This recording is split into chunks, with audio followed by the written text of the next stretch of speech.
চলো বেশ কয়েকদিন হয়ে গেল গাছে কোনো রকম খাবার দেওয়া হয় না, সেই জন্য আজকে গাছের জন্য একটি খাবার তৈরি করে নেব। এই যে এখানে দেখছো ডাল ভেজানো জল, এটাকে কিন্তু আমি সারা রাত ভিজিয়ে রেখেছিলাম। আর এখানে নিয়ে নেব সেই জলটা, ডাল ভেজানো জল।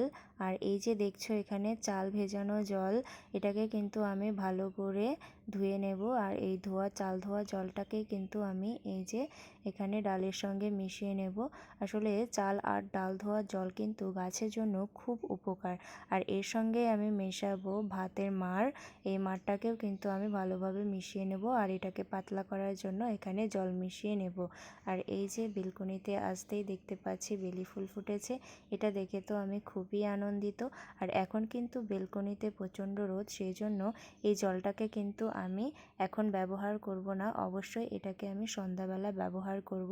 যে কোনো গাছের খাবার দেওয়ার সময়ই কিন্তু সন্ধেবেলা।